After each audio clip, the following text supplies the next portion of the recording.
სახელითა მამისათა და ძისათა და სულისა წმინდისათა ამინ. ჩვენთანაც ღმერთი.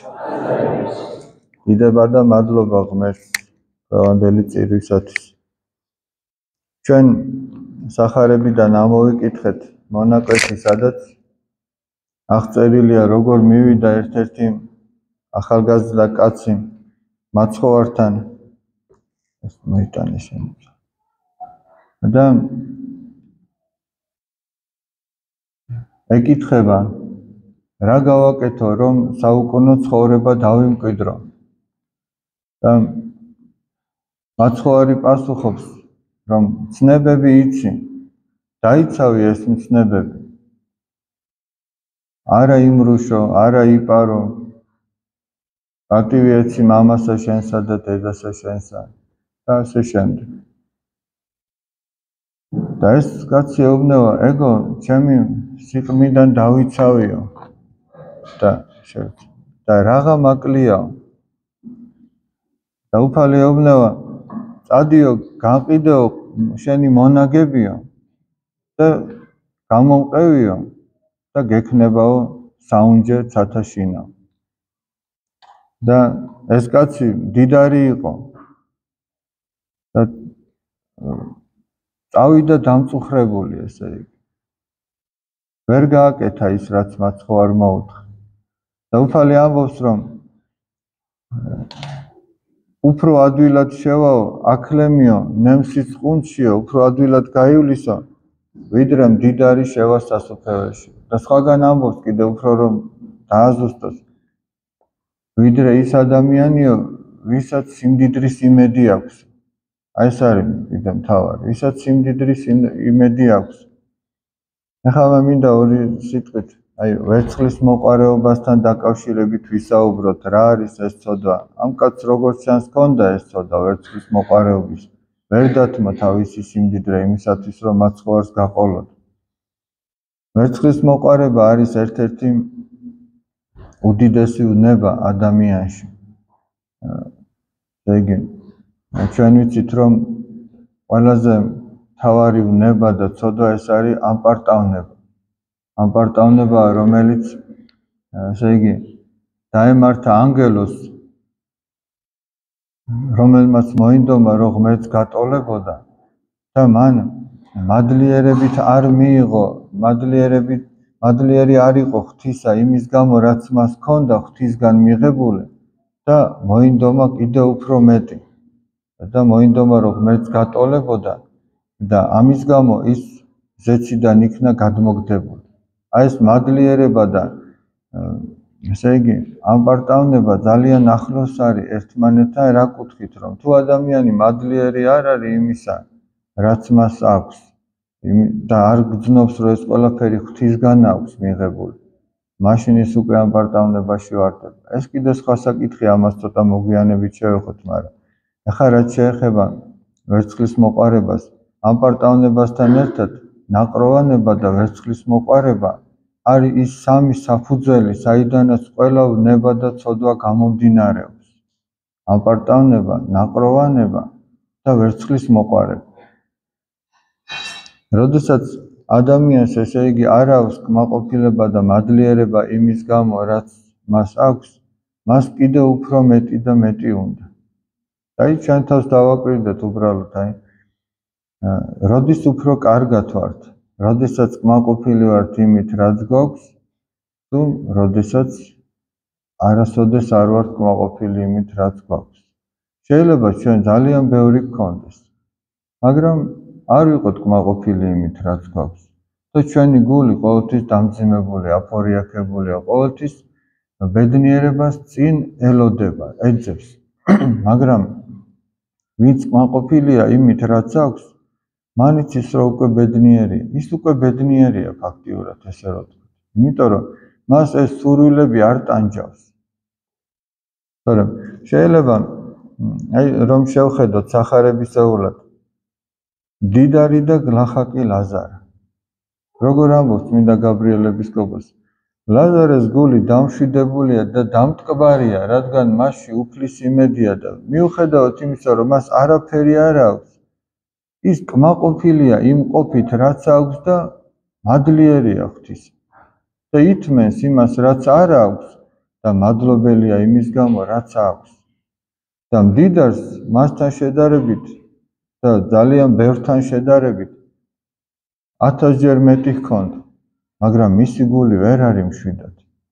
მისი გული სულ აფორიაქებული, მას კიდევ უფრო მეტი უნდა, ისიც არ ყოფნის, რაც აქვს.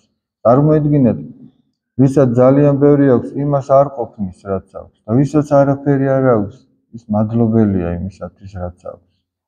ისე რომ აი რისი თქმა მინდა, ჩვენი დაკმაყოფილება არსებულით დამოკიდებული არ არის იმაზე, რამდენი გვაქვს. არამედ დამოკიდებულია იმაზე, ჩვენ რამდენად მოვიცილებთ იმ ვნებას, რასაც აი მომხვეჭელობა ქვია, რასაც ნივთმოყვარეობა ქვია, ნივთების სიყვარული ქვია. თორემ ეგრე არასოდეს არ განელდება ეს ვნება. აი მაგალითისთვის რო ვთქვათ, ადამიანს დაუშვათ აი სასმლის დალევა უყვარს.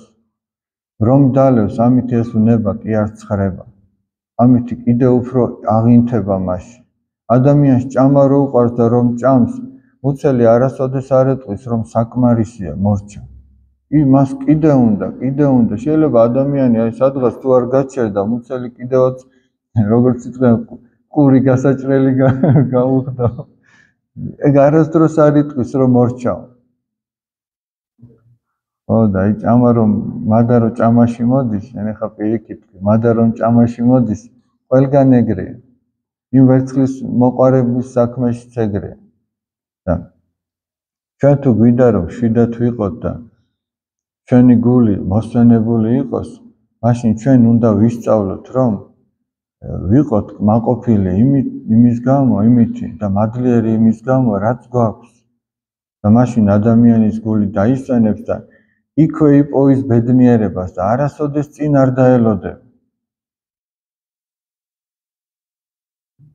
იმიტომ რომ დაუშვათ აი რაღაცა გვაქვს ჩვენ და უფრო ახალი გვინდა, სხვანაირი გვინდა. აი მაგალითად მანდილოსანმა ჩამოკიდა სახში ფარდები და ეხლა მეორე და მესამე წელს აღარ მოსწონს, ახალი უნდა, სხვანაირი უნდა.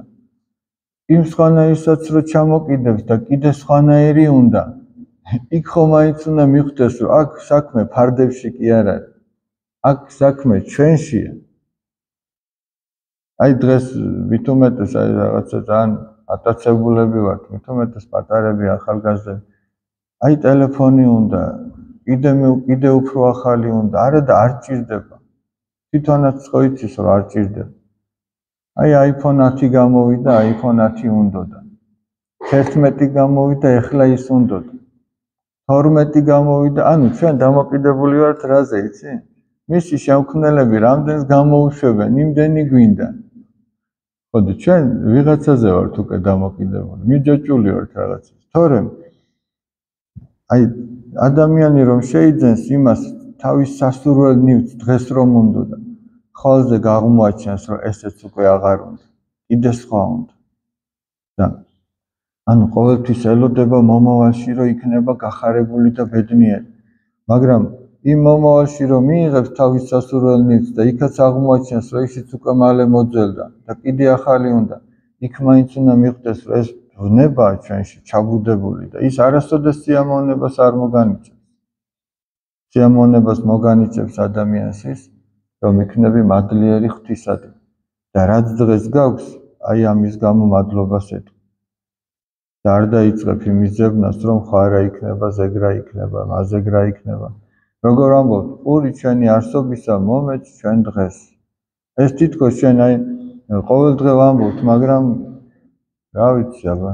კი ვამბობთ, ჭიკჭიკებთ, მაგრამ შეიძლება ვერ ვიაზრებთ, რას ნიშნავს ეს, რომ პური ჩვენი არსობისა მომეც ჩვენ დღეს. ესე იგი,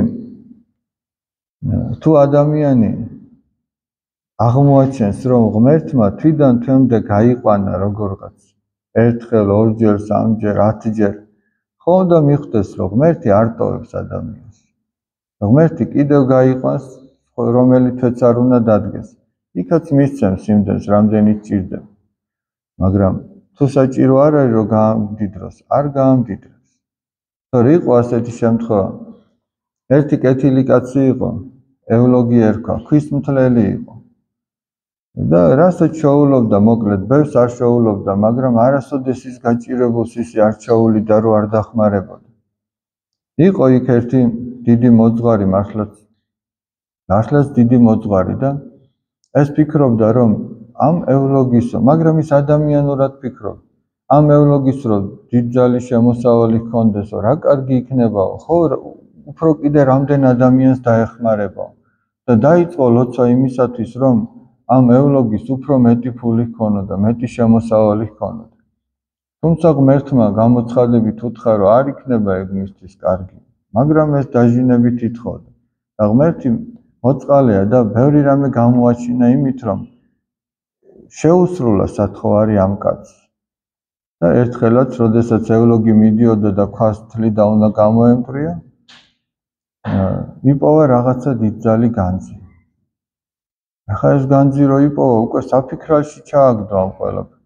ღამე მიდიოდა ჩუმად ეზიდებოდა, მოჰქონდა. მერე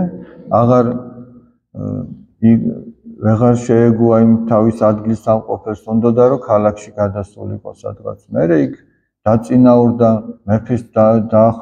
მეფესთან დაახლოებული კაცი გახდა, სამეფო კარზე მსახურება დაიწყო. მაგრამ როგორც ამ ღირსი მამის მოლოდინი იყო, ეს არ გამართლა. უფრო მოწყალე კი არ გახდა. პირიქით, სულ დაივიწყა მან გლახაკები.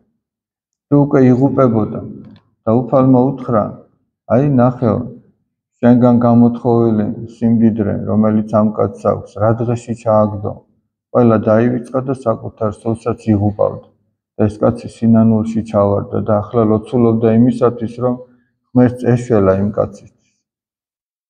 მოხდა ისე, რომ სამეფო კარზე რაღაცა გაუგებრობები მოხდა, ამ კაცს გასაქცევად გაუხდა საქმე, რომ არ მოეკლათ, არ დაესაჯათ და როგორც იქნა სიმდიდრეზე ვიმფიქრობდა, თავისი თავი ძლივს გადაიჩინა და ისევ დაბრუნდა თავის სოფელში, ისევ აიღო თავისი სამუშაო იარაღები და გააგრძელა ქვაზე მუშაობა და ნელ-ნელა ისევ ისეთი მოწყალე კაცი დადგა. რომ ღმერთი თუ არ აძლევს ადამიანს რაღაცას, ესე იგი ეგრეა საჭირო. ამიტომ აი აქაც მადლიერი უნდა იყოს. ჩვენ ვამბობთ ზოგჯერ, რომ აი ბევრს ხო არ ვითხოვ, აი ეს მინდა, ის მინდა, ის მინდა. ბევრს ხო არ ვითხოვ, ეს მაინც რომ მქონდეს. მაგრამ ხო იყო პერიოდი, რომ ბატონყმობა იყო. ვიღაცა დაიბადებოდა და მონა უნდა ყოფილიყო, ყმა უნდა ყოფილიყო. მაგრამ თუ ის ქრისტეს იპოვიდა, ის თავისუფალი იქნებოდა. თავისი ბატონისგან კი არა, არამედ ღმერთში იქნებოდა თავისუფალი. და ის იქაც მადლიერი იქნებოდა, რა მდგომარეობაშიც დაიბადებოდა. მაგრამ სხვა შეიძლება ბატონი ყოფილიყო, მაგრამ ის ვნებების მონა ყოფილიყო და ის ვერ ყოფილიყო თავისუფალი და შეიძლება და მიგვეღო ესეთი სურათი. ყმა, რომელიც სხვაზეა დამოკიდებული, ბედნიერი ყოფილიყო და ბატონი, რომელსაც უამრავი ხალხი ემორჩილება, ის უბედური ყოფილიყო. ესეთი არაერთი იყო. ამიტომ აი ადამიანი უნდა იმითი დაკმაყოფილდეს, რაც მას აქვს. რა დაემართა იუდას ვერცხლის მოყარების გამო. მან ვერცხლის მოყარეობის გამო თავისი მოძღვარიც კი გასცა. მაგრამ საბოლოო ჯამში ვერც ეს ვერცხლი ვერ შეირგო და ამ ვერცხლმა დაღუპა საბოლოოდ. აი ჩვენ უნდა დავფიქრდეთ, ესე იგი, სადაც ჩვენ აი ამ რაღაცა სიმდიდრის მოხვეჭის გამო შეგვიძლია რომ სინდისის საწინააღმდეგო საქმე გავაკეთოთ. ჩვენ უნდა ვიცოდეთ, რომ ეგ უკვე დაღუპვის გზა არის. სადაც ჩვენ შეგვიძლია რომ ადამიანს ვაწყენინოთ აი ამ რაღაცა მატერიალურის გამო, ნივთის გამო, თუნდაც მცირე ნივთის გამო, აკლემის ქურდი და ნევსის ქურდი ერთ და იგივეა. თუ შენ შეგიძლია რომ პატარა რაღაცის გამო საწყენინო და დიდი რაღაცის გამო სულ ერთია. შენ თუ შეგიძლია რომ სინდისზე ფეხი დაიდგან იმ რაღაც ნივთის გამო, ეგ უკვე ნიშნავს, რომ დაღუპვის გზას ადგას ადამიანი. და ამ ვნებისგან უნდა გათავისუფლდეს. ცეცხლს რაც უფრო მეტ შეუკეთებ, უფრო მეტად აღიგზნება ეს ცეცხლი, უფრო მეტად აინთება და უფრო მეტ შეშას მოითხოვს. მაგრამ რაც უფრო მოაკლებ იმას, კიდევ უფრო მეტად მინაულდება და ჩაქრება საბოლოოდ. ადამიანშიც ესეა ვნება. რაც უფრო თავს შეიკავებ რაღაცისგან, უფრო ნელ-ნელა ჩაქრება ეს ვნება. ყველა ვნება ესეა, გინდა ვერცხლის მოყარეობის, გინდა ნაყროვანების, გინდა ლოთობის, გინდა ნარკომანიის, გინდა აზარტული თამაშების და სხვა. რაც უფრო მოერიდები, ჩაქრება და რომ ჩაქრება, შენ მიხვდები, რომ აი მაშინ ხარ ბედნიერი. მაშინ ხარ მოსვენებული. მაშინ კი არა, როცა ამ ვნების დაცხრომაზე ფიქრობდი, რომ აი დაგეკმაყოფილებინა ეს ვნება, ეს არ დაკმაყოფილდება. ამას როგორც იტყვიან, დიდი მუცელი აქვს, ეს არ დაკმაყოფილდება. არა, დაკმაყოფილდება მაშინ ადამიანი, როდესაც ამ ვნებას მოიცილებს. იმიტომ რომ ეს ვნებაა, რომელიც ადამიანს სიმშვიდეს აკარგვინებს, რომელიც ბედნიერების განცდას აკარგვინებს. და საშუალება, რითიც ადამიანმა უნდა იბრძოლოს ამ ვნების წინააღმდეგ, ეს არის სინანული. ეს არის სახარებისეული მცნებებით ცხოვრების მცდელობა. ეს არის წმინდა მამათა ნაწერების კითხვა. ეს არის ხშირი ზიარება. და ამით ადამიანი ნელ-ნელა გათავისუფლდება თითოეული ვნებისაგან. იმიტომ რომ ეკლესიური ცხოვრება სწორედ ამას გულისხმობს, რომ ადამიანი ვნებებისაგან გათავისუფლდეს. და ადამიანი, როდესაც ვნებებისაგან გათავისუფლდება, ის მწუხარებებისგანაც გათავისუფლდება. საქმე ამაში, ის მწუხარებებისგანაც გათავისუფლდება. იმიტომ რომ ჩვენში მწუხარებას იწვევს სწორედ ის დაუკმაყოფილებელი ვნება. რაღაცა გინდა და არა გაქვს. და თუ არ გინდა, მაშინ რაღა გამწუხრებს. თუ მადლობელი ხარ ღმერთისა იმის გამო, რაც გაქვს, შენ აღარ გამწუხრებს უკვე ის. და ხარ ბედნიერი.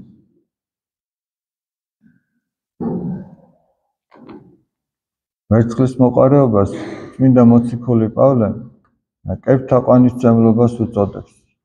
იმიტომ რომ როდესაც ადამიანს რაღაცა სიმდიდრის იმედი აქვს, მასსა და ღმერთს შორის დგება სწორედ ეს სიმდიდრე. მე გაგახსენებთ, ძველად იყო ესეთი ფილოსოფოსი დიოგენე, რომელიც ძალიან უცნაური კაცი იყო ყველა შეხედულებით. მაგრამ თუ ქრისტიანულად შევხედავთ, ის უცნაური კი არ იყო, ის ისეთი ადამიანი იყო, როგორიც ადამიანი უნდა იყოს. ის ცდილობდა, რომ ყოველგვარი ზედმეტი მოეცილებინა. და მხოლოდ ქონოდა ის, რაც აუცილებელი.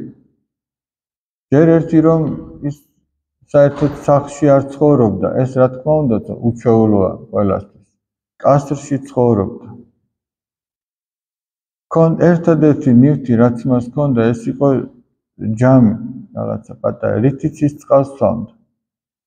და თურმე აღმოაჩინა ერთხელ, რომ დაინახა ბავშვი, რომელიც მივიდა, აი პატარა დავითი როა, დავითი მივიდა წყალზე და ესე ორი მუჭა დაიჭირა და ესე დალია წყალი. აღმოაჩინა, რომ თურმე ამ ჯამის გარეშე შეიძლებაო წყლის დალევა და ისიც მოიცილა, ისიც გადააგდო. აი დავითმა ეგ ასწავლა. დადიოდა დღე ანთებული ლამპრით და რო ეკითხებოდნენ რას ეძებო, ადამიანს ვეძებ. ადამიანების მეტი რა იყო, მაგრამ ადამიანშიც ადამიანს ეძებდა. ყველაში არ იყო როგორც ჩანს შერჩენილი ეს ადამიანი. როგორც ის ამბობს, წუთისოფეს კაცად შერჩე ბოლომდე, ესეც თურმე გმირობაა დიდიო. იოსებ ნონეშვილი რო ამბობს, ეთყობა იქაც ვერ შერჩა კაცად ბოლომდე ყველა. და მასთან მივიდა იმპერატორი და ეუბნება, რომ იქ ბძენი კაცი იყო, ჭკვიანი და ეუბნება, რომ წამოდიო ჩემთან სასახლეშიო და ჩემი მრჩეველი იქნებიო, დიდი კაცი იქნებიო და ამან შეხედა და უთხრა, რომ გაიწიო იქითო მზესნუ მიჩრდილაო. ეს პირდაპირ გაგებით კი არ იყო ნათქვამი. მზე ყოვლადწმინდა სამების სიმბოლოა. რატოა ყოვლადწმინდა სამების სიმბოლო? აი როგორც მზეს აქვს თავისი დისკო, აქვს სინათლე და აქვს სითბო, ისე ყველა წმინდა სამება, მამა ღმერთი, ძე ღმერთი და სული წმინდა. ჩვენ სამს ვამბობთ, მაგრამ ერთია. მზის სითბო ცალკე ხო არ არის მზის გარეშე, არც მისი სინათლე არ არის იმ დისკოს გარეშე. ასევე მამა, ძე და სული წმინდა ბუნებით ერთია და რატო უთხრა გაიწიო მზეს ნუ მიჩრდილაო? ანუ შენ ჩემსა და ღმერთს შორის გინდა რომ ჩადგეო. მე რომ შენთან წამოვიდე, შენი მსახური უნდა გავხდე, შენ უნდა გემსახურო, ასე შენებაზე ვიარო და ეხლა კიდე მე პირდაპირ მაქვს კავშირი ღმერთთან. აი შინაარსობრივად ეგ უთხრა. ამიტომ რატო ვამბობ ეხლა? როდესაც ჩვენსა და ღმერთს შორის რაღაცა ნივთები დგება, ესე იგი ის ჩვენ გვიჩრდილავს და ღმერთთან მისასვლელ გზას გვიღობავს. და ამიტომაც არის რომ ბედნიერება აღარ აქვს ადამიანს, სიხარულის განცდა არ აქვს. ის ნივთები არ ანიჭებს იმ სიხარულს, რაც რეალურად სიხარულია, იმიტომ რომ ყოველგვარი სიხარულის წყარო ღმერთია. და რაც ჩვენსა და ღმერთს შორის დგება, ყველა ის ჩვენ მასთან მისასვლელ გზას გვიღობავს, გვიჩრდილავს, რომ მისგან სითბო და სინათლე შემოვიდეს ჩვენში.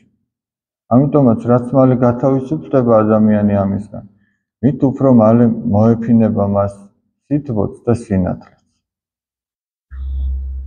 ერთმა შეგვაძლებინოს ჩვენ, რომ ეს ჩვენში აღმოგვეჩინოს, რომ პური ჩვენი არსობისა ჩვენ გვეძლევა. ერთსაც გაგახსენებთ და მეც აღარ დაგგლით, ესე იგი ძველად იყო ასეთი იგავების შემთხვევი. შეიძლება ითქვას, რომ მისგანაც იღებს სათავეს ასეთი იგავები, ეზოპე, გაგიგონიათ ეზოპეს იგავები. მას აქვს ერთი ასეთი იგავი, რომ ესე იგი ერთ ოჯახს ბატის მეტი არაფერი არ ებადა. ერთი ბატი ყავდათ, ეგ იყო მაგათი მამა მარჩენალი. პატარა ქოხში ცხოვრობდნენ, ისეთ ქოხში, რომ ძირზე ფიცრები იყო და იქიდან ბალახები ჰქონდა თავი ამოყოფილი და შუაში იჯდა ეს ბატი და ელოდებოდნენ, რომ კვერცხს დადებდა, დღეში ერთ კვერცხს დებდა. იმას ჭამდნენ, ეგ იყო მათი საზრდო. ერთხელაც ამ კაცმა აღმოაჩინა, რომ ამ ბატმა ოქროს კვერცხი დადო. იგავია ეხლა თავისთავად ცხადი. აიღო ამ კაცმა შეათვალიერა, შემოათვალიერა, გაეხარდა, წავიდნენ, გაყიდეს იმ დღეს კარგათაც გამოიკვებდნენ, ღვინოც დალიეს რაღაცა. მერე მეორე დღეს ეხლა გულის ფანჩქალით მიდის, იქნებ კიდე რახან ერთხელ მოხდა, ხო შეიძლება კიდე ოქროს კვერცხი დადოს, კიდე დადო ოქროს კვერცხი. მეორე დღეს, მესამე დღეს. ეხლა უბრალოდ აი თან მოდი თან რაღაცას ჩაურთავ. მეოთხე დღეს რო არ დაედო ამ ბატს ოქროს კვერცხი, ხო შავ დღეში იყო. ანუ რატო ვამბობ? ერთხელ რომ მიეჩი, ერთხელ რომ რაღაცას გაგიკეთებს ადამიანი ორჯერ, მესამე მეოთხე დღეს ვაი იმის ტყავის ბრალი თუ აღარ გაგიკეთა, თუ აღარ შეძლო. მაგრამ გადარჩა ეს ბატი და მეოთხე დღესაც დადო და მეხუთე გაგრძელდა. ამ ხალხმა სასახლეც იყიდეს, კარგად ბედნიერად ცხოვრობენ, მსახურები ყავთ, ასე შემდეგ. ეხლა ცოლს მოუვიდა ჭკვიანური აზრი წყალებში. ჭკვიანური აზრი მოუვიდა ცოლს. მოდიო, ესე წია რო არ გვაძლიოს ამა თითო კვერცხიო. ეთქობა ბევრი აქო. დავკლათ და ერთიანად ამოვიღო და მე ჩვენ გემოზე როგორც საჭირო ისე მოვიხმაროთ რა. გინდა თითოს მოვიხმართ და გინდა ყველას ერთად. ხო და ამას რო უყვები ხოლმე ბავშვებს და აქ რომ მივდივარ, არაო, არ დაკლასო. ბავშვებიც კი ხდებიან, რომ იმის დაკლა არ შეიძლება. მაგრამ ბავშვებს არ დაუჯერეს და დაკლეს. ძლებისა და ხორცის მეტი არაფერი არ შეჭა თხეში. ხო და ნენელა რადგან არც შრომას იყვნენ მიჩვეული და არც არაფერი იცოდნენ, ამ სასახლიდანაც მსახურები გაუშვეს, რადგან ვეღარ ინახავდნენ, იმიტომ რომ აღარ იყო ის მარჩენალი. სასახლეც ნენელა გაყიდეს, დაბრუნდნენ თავის ქოხში და ყოველდღიურად სინანულით გადახედავდნენ ხოლმე იმ ადგილს, სადაც ერთ დროს ის ბატი იჯდა და თუნდაც ერთ ისიც ჩვეულებრივ კვერცხს აძლევდა რომ ეჭამა. რატო ვამბობთ ამას? რატო თქვა ეზოპემ, რომ ღმერთი რასაც გაძლევს ყოველდღიურად, აიღე და მადლობა თქვი. და თუ ამას არ გააკეთებ, იმასაც კარგავ, რასაც გაძლევდა და უმადური იყავი იმის გამო. აი გარიყვალა, ეგ არის დღევანდელი ჩვენი საუბრის შეჯამება, რომ აიღე ერთი დღისა და მადლობა თქვა. ხვალ თუ მეტი დაგჭირდება, იმ მეტს გამოგიგზავნოს.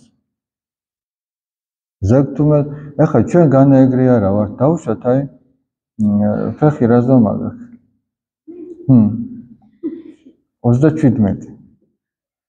დედა ხო ყიდულობს წელს 37 ზომა ფეხსაცმელს. ერთი წლის მერე 38 რო დაჭირდება, ისე 37 ხო არ უყიდის. მერე 38-ს უყიდის, მერე 29, რატო ამბობ? ღმერთი იმდენს გამოგიგზავნის, რა ზომაც გჭირდება. საჭმელი იქნება, სასმელი იქნება თუ ჩასაცმელი იქნება თუ სხვა. იმდენს გამოგიგზავნის, შენ თუ ენდო. ეგეთი ამბავი. თუ ნატას დედამიწის, რომ ნატას ნენელა უფრო მეტი და მეტი ჭირდება, ღმერთმა არ იცის. იცის, რომ უნდა მივენდოთ მას.